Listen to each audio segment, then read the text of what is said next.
Image français. Vous est-il déjà arrivé de vous promener dans votre verger au printemps pour découvrir avec effroi que l'écorce de vos pommiers chéris avait été dévorée jusqu'au bois?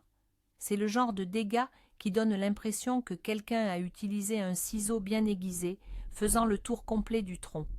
Une scène familière et terriblement douloureuse, n'est-ce pas? Aujourd'hui, nous allons régler cette question une bonne fois pour toutes. Comment protéger nos arbres des rongeurs durant l'hiver? Je ne vais pas me contenter de vous montrer une méthode parmi d'autres, mais bien une solution 100% efficace, éprouvée au fil des décennies, capable de sauver même vos jeunes pousses les plus fragiles. Et petit spoiler, ce n'est absolument pas ce que vous lisez dans la majorité des magazines de jardinage. Restez donc jusqu'à la fin de cette vidéo, car vous découvrirez pourquoi les filets de protection populaire, le chaulage du tronc et même la vieille méthode des branchages de sapin peuvent se révéler être un gaspillage total de votre temps, de votre énergie et de votre argent. Êtes-vous prêt à connaître la vérité qu'on vous a peut-être cachée? Avant d'aborder la méthode elle-même, prenons un instant pour observer nos adversaires. Qui sont exactement ces nuisibles hivernaux?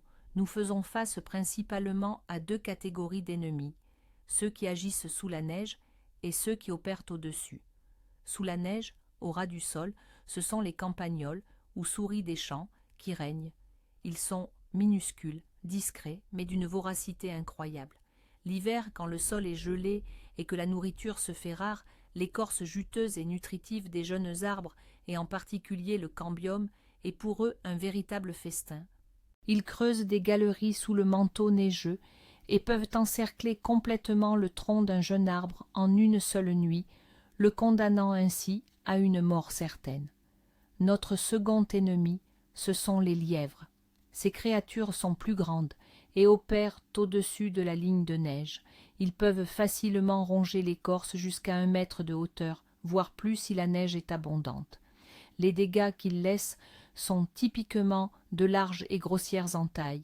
Pour les uns comme pour les autres, votre jardin est une véritable cantine ouverte 24 heures sur 24, 7 jours sur 7, durant la période la plus creuse de l'année. Comprendre cette simple réalité est la clé pour mettre en place une protection efficace.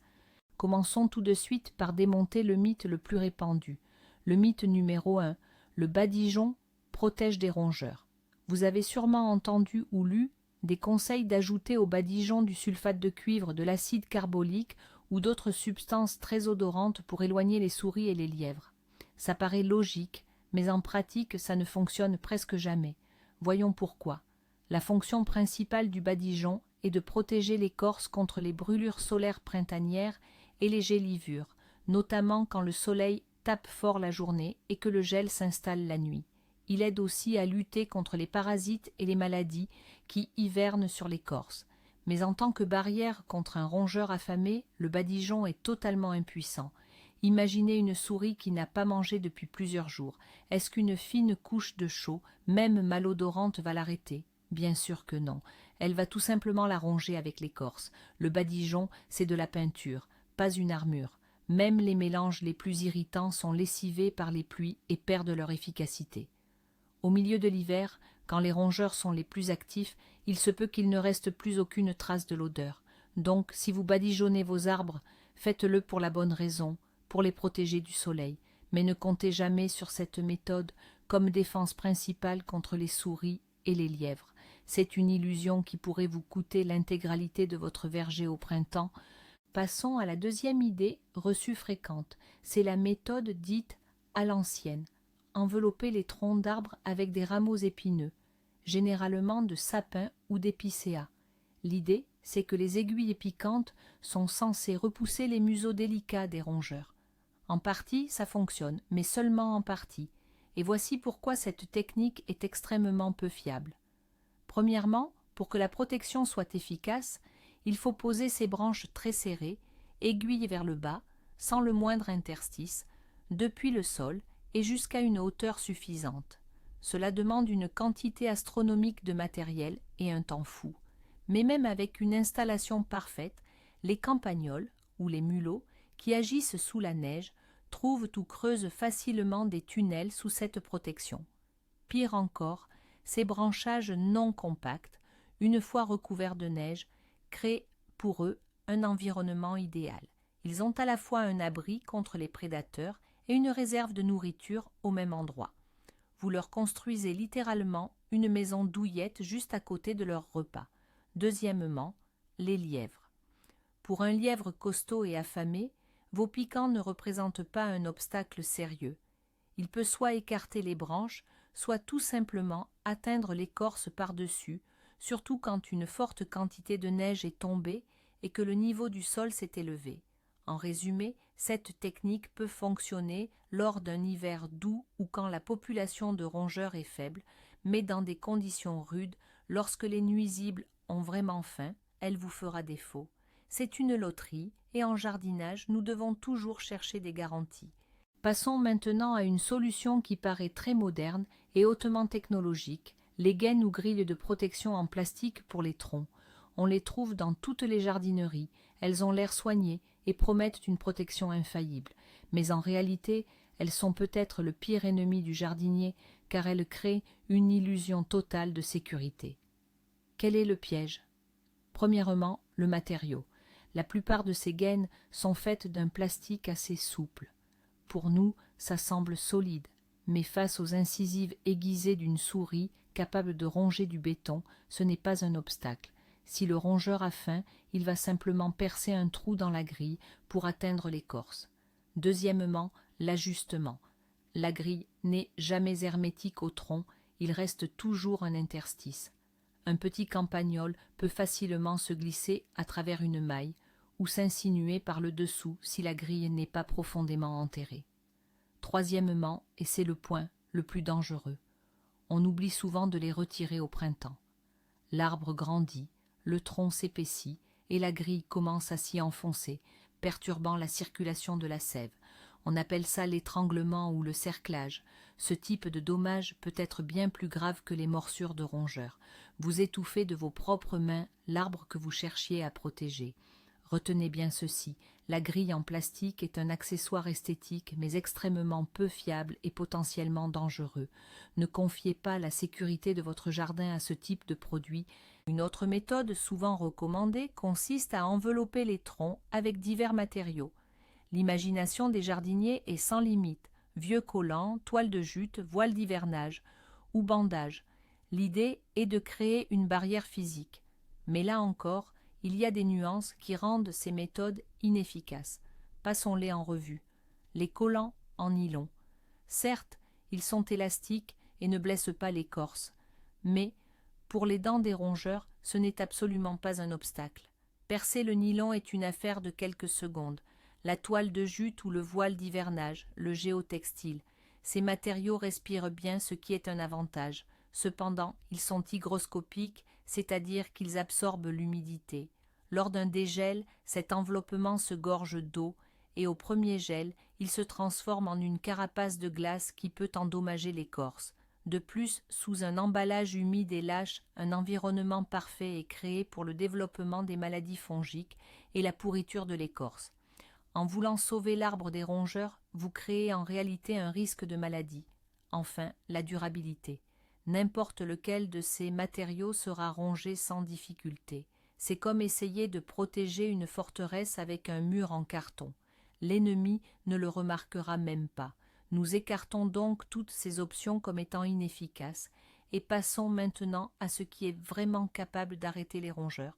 Avant de vous dévoiler le secret d'une protection infaillible, nous devons d'abord maîtriser une règle fondamentale qui est le socle de toute réussite. Il s'agit de la préparation de la zone autour du collet, c'est-à-dire la base de l'arbre. Toute défense sera vaine si vous offrez à l'ennemi un terrain idéal pour l'attaque. Qu'est-ce que cela implique concrètement? À l'automne, une fois que les feuilles sont tombées, vous devez nettoyer minutieusement toute l'herbe, les adventices et les débris végétaux dans un rayon d'au moins 50 cm autour du tronc. Pourquoi est-ce si important? Premièrement, l'herbe dense et les amas de feuilles constituent un refuge hivernal idéal pour les rongeurs, notamment les campagnols. Bien à l'abri sous la neige, ils s'y sentent parfaitement en sécurité, y installent leur nid, et de là, ils lancent leurs assauts sur l'écorce de vos arbres. En éliminant cette végétation, vous les privez de leur foyer et les exposez aux prédateurs naturels, chats, chouettes ou renards. Deuxièmement, cette couche de matière organique près du collet peut provoquer le pourrissement de l'écorce à la base, ce qui représente un danger même sans rongeurs. Votre objectif est donc de créer une véritable zone d'exclusion autour du tronc, de la terre nue. Absolument aucun paillis ni compost au contact direct du tronc pendant l'hiver.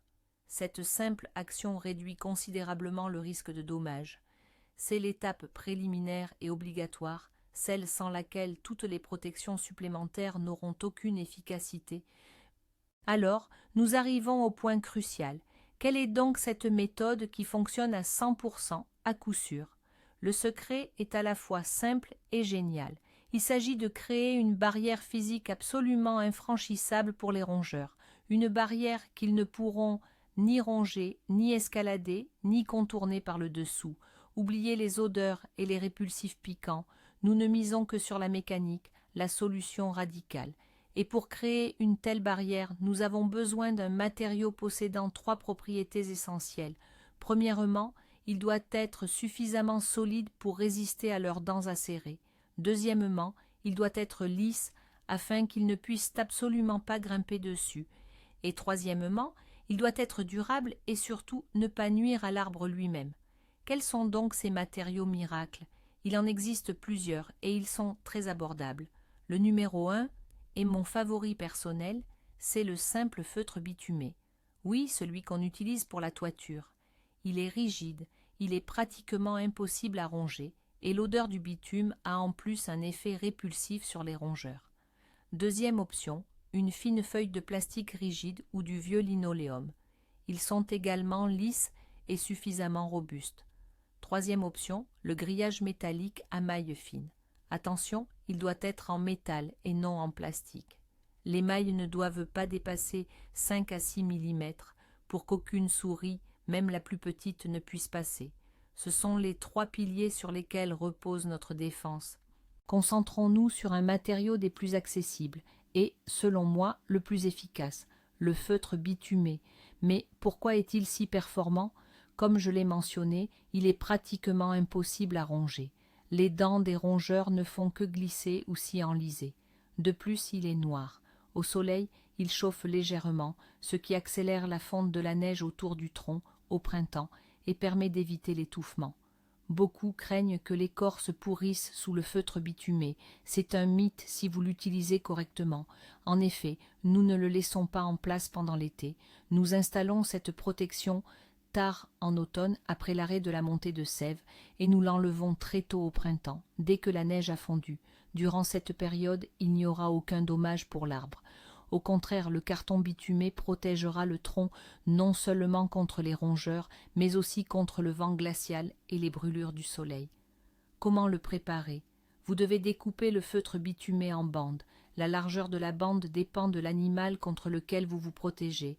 Si vous ne vous protégez que des souris, 30 à 40 cm suffisent. Mais si votre région abrite des lièvres, la hauteur de la protection doit être d'au moins 1 mètre ou idéalement 1,20 m, en tenant compte de la hauteur du futur manteau neigeux. La longueur de la bande doit être suffisante pour entourer le tronc avec un léger chevauchement de 2 cm. Passons maintenant à une alternative au carton bitumé, la feuille de plastique mince.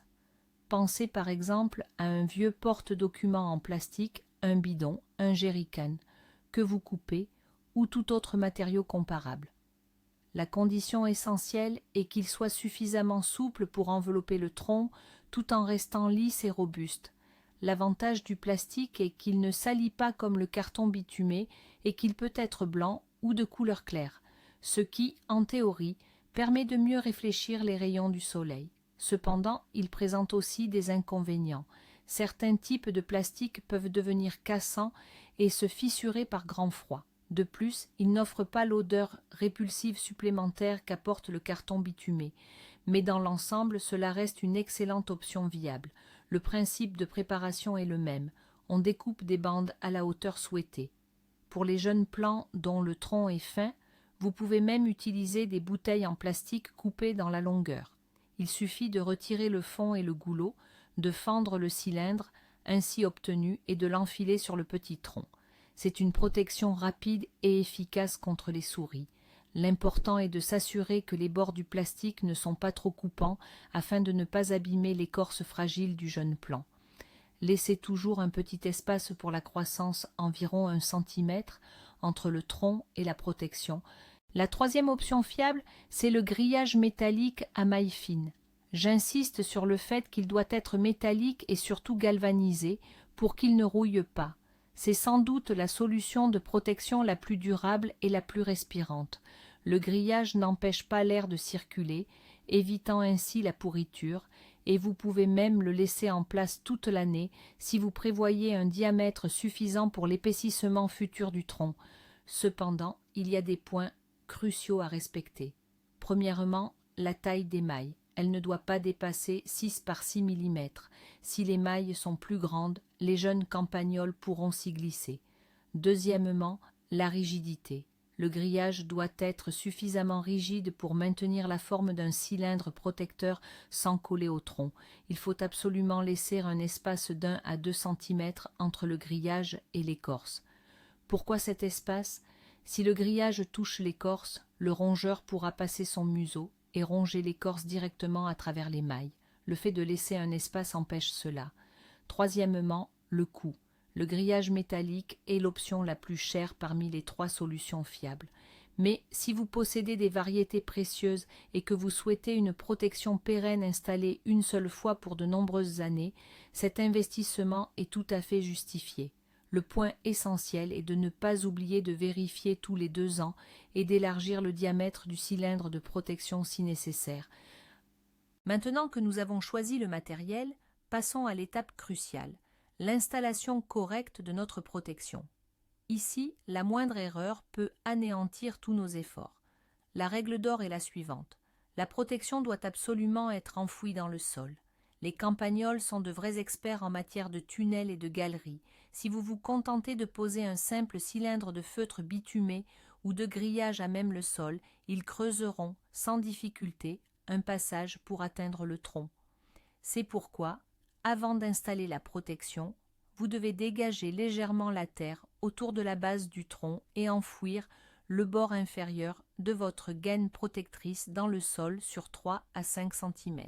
Après cela, vous remettez la terre en place et vous la tassez fermement. De cette manière, nous créons une barrière souterraine que les rongeurs ne pourront pas franchir.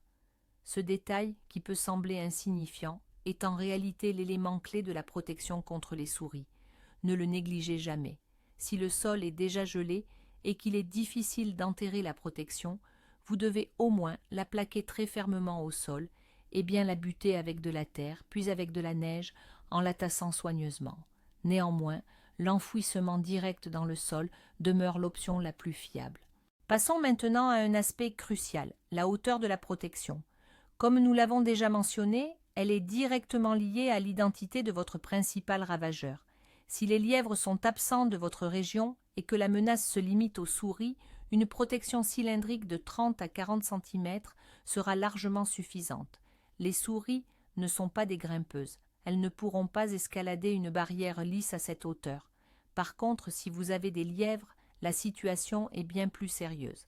Un lièvre peut se dresser sur ses pattes arrière et atteindre une hauteur considérable. De plus, l'hiver, l'accumulation de neige rehausse son niveau de départ. Un manteau neigeux d'un demi-mètre est courant dans de nombreuses régions.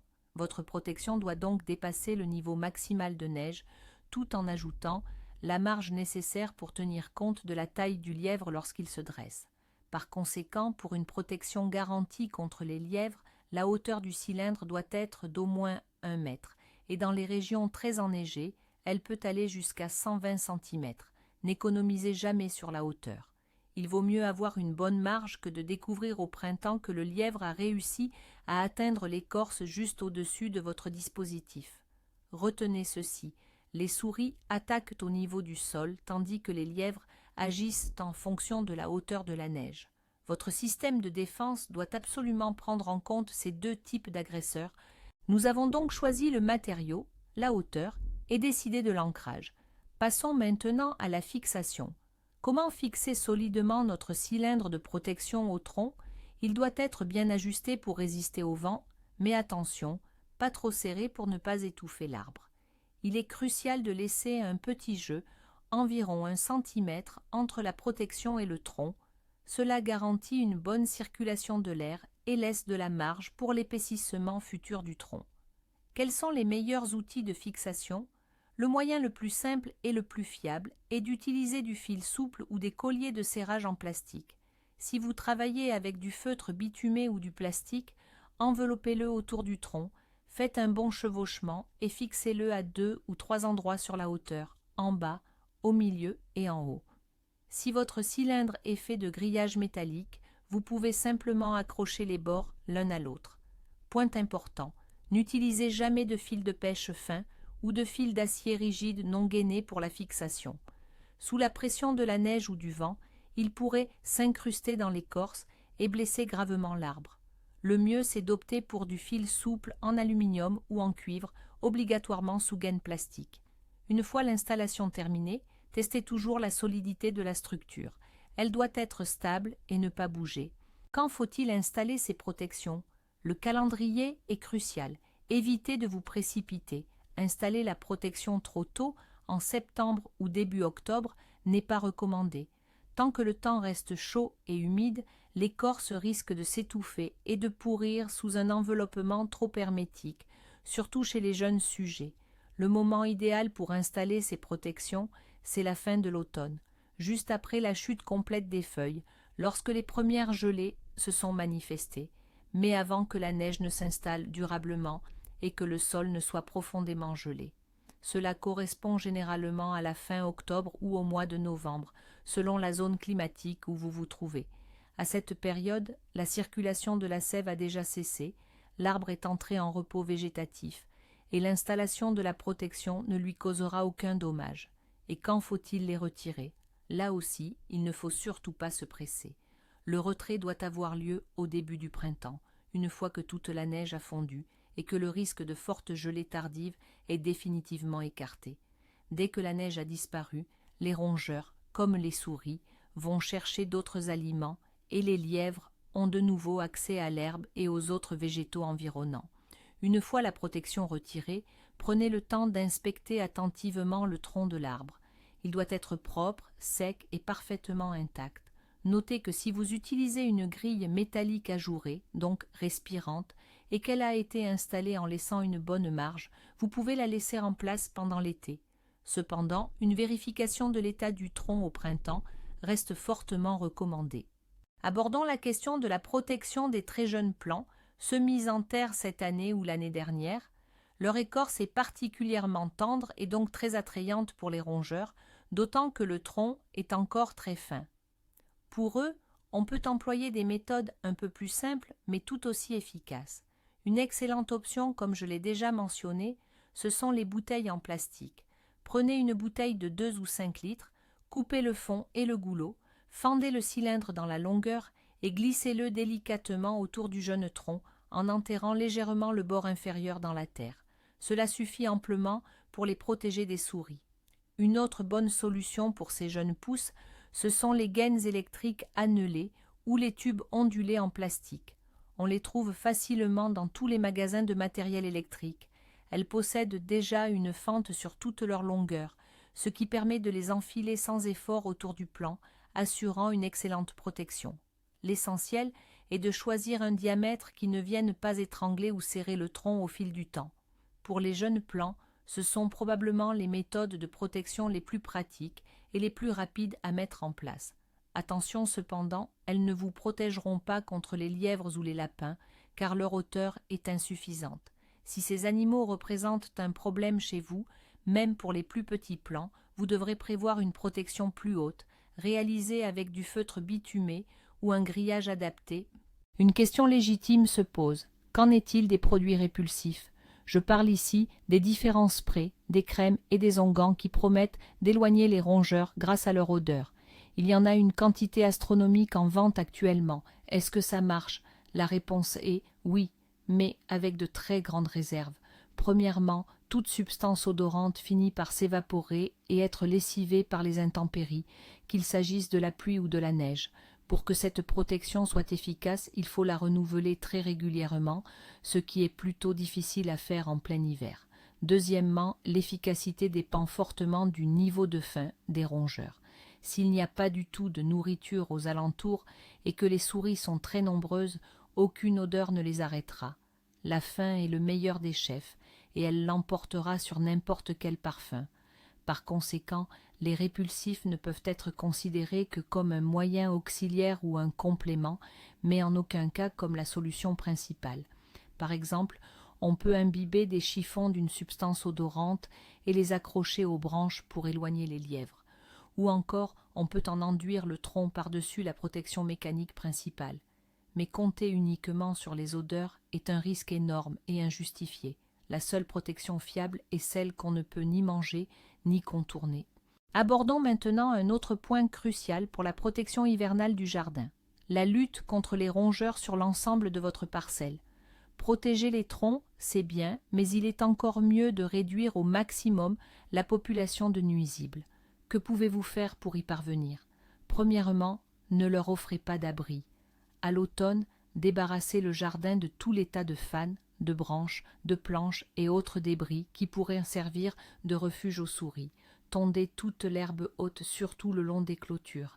Deuxièmement, attirez les prédateurs naturels des rongeurs dans votre jardin. Si vous avez un chat chasseur, c'est déjà un atout majeur. Vous pouvez également installer des perchoirs spéciaux fixés sur de hauts poteaux pour les oiseaux de proie comme les chouettes et les buses. Ils vous en seront reconnaissants et vous aideront à maîtriser la population de souris. Troisièmement, vous pouvez recourir aux appâts empoisonnés, mais vous devez faire preuve d'une extrême prudence. Ces appâts doivent être placés dans des boîtes d'appâtage sécurisées ou dans des tronçons de tuyaux, afin d'empêcher les animaux domestiques et les oiseaux utiles d'atteindre le poison. C'est une mesure de dernier recours à n'utiliser qu'en cas de très forte infestation de nuisibles. Les jardiniers nous demandent souvent « Doit-on vraiment protéger les vieux arbres ?» Je parle de ceux qui ont une écorce déjà épaisse et bien rugueuse. On pourrait penser que cette écorce est imprenable pour les rongeurs, et la plupart du temps c'est exact. Les souris et les lièvres ciblent de préférence les jeunes arbres, ceux dont l'écorce est encore tendre et juteuse. Les vieux pommiers ou poiriers porteurs de fruits, avec leur écorce épaisse et craquelée, ne les attirent généralement pas. Cependant, il y a des exceptions. Durant les hivers particulièrement rudes et enneigés, quand la population de rongeurs est très importante et que toutes les jeunes pousses ont déjà été dévorées, ils peuvent s'attaquer même aux arbres matures, surtout si l'on trouve de jeunes rejets ou des zones d'écorce endommagées à la base du tronc. Donc, si vous savez que votre région a une forte densité de rongeurs, prenez le temps d'inspecter également vos arbres plus âgés. Si vous constatez des traces de rongements récentes ou si vous possédez des variétés anciennes et très précieuses que vous craignez de perdre, il vaut mieux prendre toutes les précautions nécessaires et les protéger aussi, au moins sur une petite hauteur à partir du sol. En jardinage, la meilleure règle est toujours « mieux vaut prévenir que guérir ». Perdre un arbre adulte qui a mis des décennies à grandir serait doublement regrettable.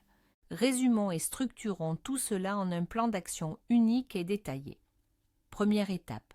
À l'automne, une fois les feuilles tombées, effectuez un grand nettoyage dans le jardin. Éliminez tous les résidus végétaux, surtout au pied des arbres. Le sol doit être parfaitement dégagé autour de chaque tronc. Deuxième étape. Choisissez un matériau de protection fiable. Il peut s'agir de feutres bitumés, de feuilles de plastique rigides ou d'un grillage métallique à mailles fines. Oubliez les solutions inefficaces comme les vieux collants, le voile d'hivernage ou les petits filets plastiques de commerce. Troisième étape, découpez le matériau en bandes de la bonne hauteur. N'oubliez pas 30 à 40 cm pour une protection contre les souris et 1 mètre ou 1 mètre 20 si vous devez aussi vous protéger des lièvres.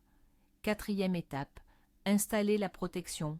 Enroulez le matériau pour former un cylindre autour du tronc en laissant un espace d'1 centimètre. Il est crucial d'enterrer le bord inférieur dans le sol sur 3 à 5 cm et de bien tasser la terre. Cinquième étape, Fixez solidement l'ensemble à l'aide de fils de fer souples ou de colliers de serrage à plusieurs endroits. Assurez-vous que la structure est bien stable et ne bouge pas. 6e étape. Au printemps, une fois la neige fondue, n'oubliez pas de retirer cette protection si elle n'est pas aérée et d'inspecter le tronc. C'est tout. Ces 6 étapes simples sont votre garantie à 100% de retrouver vos arbres parfaitement sains et saufs au printemps. Mais que faire si le mal est déjà fait?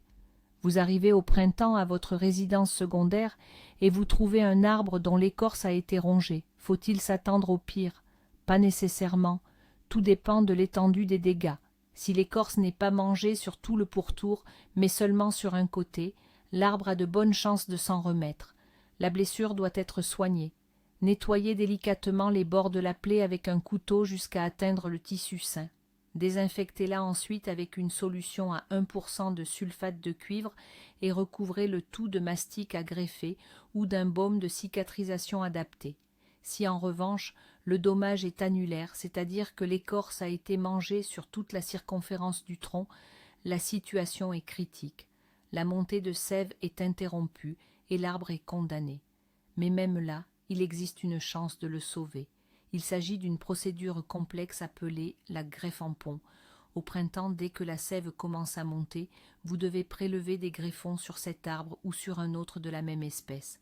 L'idée est de jeter des ponts entre l'écorce saine située sous la blessure et l'écorce saine située au-dessus. Ces greffons sont insérés sous l'écorce et, en se soudant, ils rétablissent l'alimentation de l'arbre. C'est de la haute voltige en matière de jardinage, mais si l'arbre est précieux, l'effort en vaut la peine. Bien sûr, il est beaucoup plus simple et plus fiable de prévenir le problème plutôt que de le soigner en utilisant la méthode de protection dont nous avons parlé aujourd'hui. En guise de conclusion, permettez-moi de souligner à nouveau le point essentiel. La protection de votre verger contre les rongeurs n'est pas affaire de hasard ou de solution magique, c'est une question de bon sens et de compréhension de la nature. Un animal affamé cherchera toujours de la nourriture, et ni les odeurs, ni les fines barrières ne l'arrêteront durablement. La seule chose qui l'en empêchera, c'est un barrage physique insurmontable, solide, lisse, suffisamment haut et installé dans les règles de l'art. Toutes les autres solutions ne sont que des compromis qui, une année ou l'autre, risquent fort de vous décevoir. Votre jardin représente un investissement, le fruit de votre labeur et la promesse de futures récoltes. Protégez cet investissement contre cette menace hivernale si prévisible, c'est là votre responsabilité première. Ne comptez pas sur la chance. Consacrez une seule journée à la fin de l'automne pour habiller correctement vos arbres pour l'hiver. Vous pourrez alors dormir sur vos 2 oreilles jusqu'au printemps, sachant que votre verger est sous une armure fiable et protectrice. Cette méthode est éprouvée par plusieurs générations de jardiniers et elle ne connaît jamais d'échec. Elle fonctionne parce qu'elle est basée sur les lois de la physique et non sur la foi en un miracle. Faisons le point. Nous avons démystifié les mythes populaires concernant la protection des arbres et nous avons établi clairement que le chaulage, les branches de conifères ou les jolis filets en plastique n'offrent jamais une garantie totale. La vraie protection, la protection invulnérable, sorte de gilet pare-balles pour l'arbre, repose sur 3 piliers. Un matériau solide et lisse que les rongeurs ne peuvent pas grignoter, une hauteur adéquate qui prend en compte le niveau de neige et la taille des lièvres, et un enfouissement obligatoire dans le sol pour prévenir les attaques souterraines. Le feutre bitumé, les feuilles de plastique rigides ou le grillage métallique sont vos meilleurs alliés dans cette bataille. Tout le reste n'est qu'une dangereuse illusion de sécurité. N'oubliez pas qu'une seule journée passée à mettre en place une bonne protection en automne vous épargnera des années de déception et la perte de vos arbres. Merci infiniment d'avoir regardé cette vidéo jusqu'au bout. J'espère sincèrement qu'elle vous a été utile et que vous savez maintenant exactement comment protéger votre jardin. Si c'est le cas, n'hésitez pas à laisser un j'aime et à vous abonner à la chaîne pour ne rater aucun de nos nouveaux secrets et conseils éprouvés. J'ai maintenant une question pour vous. Quelle méthode de protection avez-vous utilisée personnellement ? Avez-vous déjà constaté que les méthodes populaires ne fonctionnaient pas et que les rongeurs arrivaient quand même à atteindre l'écorce ? Partagez vos expériences, qu'elles soient réussies ou ratées, dans les commentaires sous cette vidéo. Discutons-en ensemble pour nous aider mutuellement à rendre nos jardins invulnérables.